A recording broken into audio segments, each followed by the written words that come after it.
the great Kendrick Lamar said, sometimes you gotta pop out and show people. Um, Welcome back, Pretty Girl alumni. Please join the lesson. Class is in session. Today, we're going to be talking about why you do need to do too much. Yeah, you do need to overdo it. When people say you're doing too much, that is just further validation that you're on the right track. And I'll tell you why people tell you or try to say, oh, you're doing too much. I am a person who has been always told that I'm doing too much. I'm a very bubbly person in real life, much more when I was younger. I was very friendly, very extroverted, and I loved attention, and I like attention now from the right people, obviously, and from the right places. Um, but back then, I just liked attention as a child, as a teenager, because I just wanted to meet people and have a lot of friends. You know, I came from a big family and I had a lot of cousins. And obviously, as you grow older, the family kind of goes their own ways. Like, family members get married and like move out, they get their own place and they don't come around as much for family events. I've noticed as I've grown older, there've been less and less family events and less family interactions. And I also think that's because of like the economy, like people need to work more and people can't spend as much money as before. But I was always told that I was doing too much, whether it's in a family setting, in a school setting, in a social setting, and it was never by the people who actually mattered. Oh, let's talk about it. Let us talk about it. Um, when I was in high school, I was a theater kid. I loved the theater. I loved to sing. I loved to act. I love performing arts and all of that. I appreciate music to my core, and I would always sing because first of all it comes so naturally to me. I still always sing, but not as much because I'm like working and busy. But when I was in high school, especially, I remember I'm gonna tell you a lot about my high school because I come from a very predominantly white high school. I went to one of the best high schools in my city, very expensive high school. Well, not one of them. I think it is the best high school. Not to brag, but I was at a lot of points in my high school career, I was the only black girl in my grade, literally. And yeah, they don't like it when there's a smart, pretty black girl in their presence because a lot of people have misconceptions about you, whether it's a pretty girl, pretty black girl. And I'll give you an example of um, this illustrated perfectly to me. So, in primary, I went to a predominantly black school. It wasn't a bad school, but it wasn't like like a well-revered school. It was like a normal semi-private school, um, affordable. It's almost like just a step above a public school. Like not quite as resourceful as a full-on private school, but not quite as, overcrowded and congested as a public school. So I got a full ride scholarship to this amazing and expensive high school. I was looking at this high school and I was like, yeah, there's no way my mom could afford this. So I applied for the scholarship and they gave me 100% scholarship. So I got into the school and there were two different learning systems because the high school that I went to was an international school, whereas the primary that I went to was a national based school. So they had two different learning systems. And I remember when I came uh, in the eighth grade, I didn't really, I wasn't familiar with the learning content and how it's taught because it did have a very different structure. And also that transition from primary to high school was very jarring, in my opinion. Not just because of the workload and the work content. First of all, we had so much more work in high school, like just the start of high school compared to primary was such a huge jump. And then on top of that, I was in like a completely different environment that I was not used to. Like, I grew up around a mix of people. Like I grew up around a lot of black people, a little bit of other ethnicities as well, but it was always like mixed. And I mainly spend, I actually spend majority of my time with my family, especially my mom and my brother and my grandparents and my cousins. So yeah, it was very strange to me being surrounded by like, people that come from a different culture, but I've noticed that I was told I was doing too much when I started succeeding. And I'll tell you a little bit about that. So, in the eighth grade, I struggled a little bit, but I wasn't failing. I was getting like average grades, like maybe C's, a little bit of B's here and there, and mainly C's. My average was a C average. And I remember just saying to myself at the end of the year, okay, that's okay. I now know what I need to do. I was adjusting, and now that I have adjusted, I know what to do. I came back the following year, I started getting top of my grade. I literally started getting top of my grade in every single subject. I was knocking girls off of the podium, and I remember the one time I had received a 96% average on a very hard physics paper, and I was the top of the grade. And I remember this one white girl, she came up to me, she's like, "Oh my God, you're actually quite smart."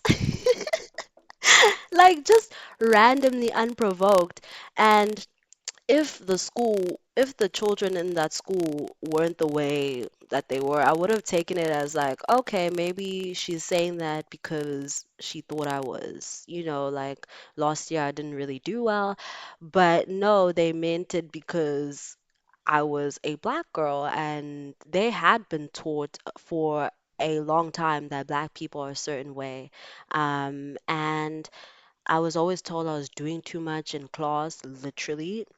If I would finish my work first, if I would answer all the questions correctly, if I handed in my assignments early, I was always told, no, you're doing too much. But you know who never told me I was doing too much? The teachers.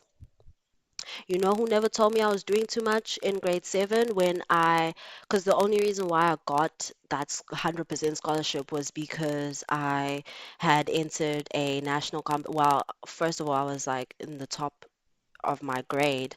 And then also I was volunteering, I was entering competitions, I was representing my school in like national competitions, and I was actually winning them. And you know who never told me I was doing too much? The scholarship people.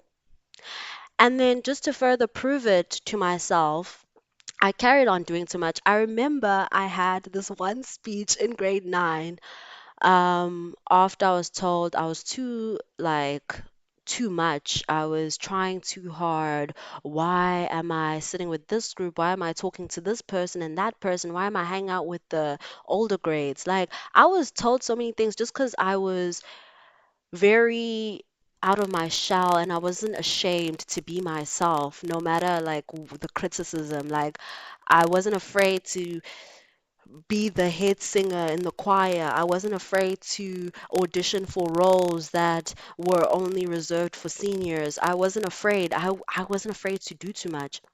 And the people who mattered never looked down on me for that. They actually appreciated me for that. So do too much because the right people will reward you, and the right people will appreciate that. And the people who tell you, "Oh, you're doing too much. Oh, you're trying too hard." Those are the people who have nothing to try for or nothing to be passionate about. Because if you have a passion, you can never do too much. I do not care how much time and effort you put in. I've seen people who get off of 12-hour shifts, and because they love comedy, they will go to a night bar and do a stand-up show, and they will bring props, and they won't do it as if, oh, I just came back from a shift. They will do it enthused because they're passionate about it. I've seen people who get off of their job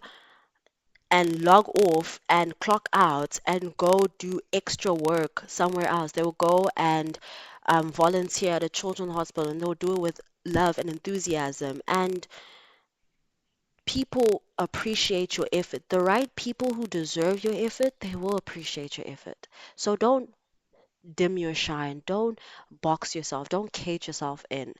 Do too much, because a lot of the world's problems, I'm going to be quite frank, is people not doing enough. So yeah, pretty girl, we need to cover the gap. If anything, we are a balancing act. We are a balancing act because a lot of the people are so comfortable with just being complacent and just living their lives. And you want to know what not doing too much is going to get you? Nothing of value, nothing special. So why do you care? Why do you care when people say that? Don't care. I quite frankly don't care, but I can admit that at certain points of my life, it did affect me. And I did actually, at one stage, dim my lights, and that didn't bring me any joy. That actually brought me the opposite. That made me very depressed. It made me extremely depressed because I felt like I had to cover up parts of myself. And then it also made me stagnant. I was not seeing any elevation. When I was sitting at home, not posting on socials, not putting myself out there, not applying for certain opportunities, I was stagnant, and that was making me more depressed. So, if you don't do too much, you're just going to be stuck in a whirlpool of stagnation and depression. So, that is the lesson for today. I hope that you learn something from this. Please comment if you have been told that you're doing too much. What is your thing that people tell you, oh, you're doing too much? Because I feel like everyone has like a certain special skill that other people, when they say, oh, you're doing too much, it's just because they're insecure. It's because they can't do it as well as you do. I've noticed that when I used to say, sorry, it's funny now. I laugh about it now because I've dealt with it and I've healed and I've learned, and I've not personalized it because I've learned that it's coming from an projective place. It's coming from an insecurity. When I used to walk around the school after school and maybe coming back from choir practice or coming back from whatever I was doing, because I used to be at school early in the morning. I was the first one at school and the last one to leave. And because I loved being at school. I loved doing stuff. I played sports. I was in the choir. I did extra lessons. I helped people. I helped in the library. So I did too much for a fact, but I enjoyed it, and I understood that because I do so much, when I need a break, people are going to understand, and people were empathetic. I remember when I was struggling because I was watching my grandmother slowly deteriorate and pass away. I remember the teachers were more lenient to me because they understood that I'm not someone who is lazy and who just makes excuses. And if there is a problem, there actually is a problem, and I'm not doing okay because I always put my 100% in. So it also makes people pay more attention to you when you're not okay, or give you space to not be okay, because they know for a fact, well, the right people, let me preface, they know for a fact that when you are okay, you put in 100%. So comment down below, like and subscribe, and I'll see you later. Goodbye.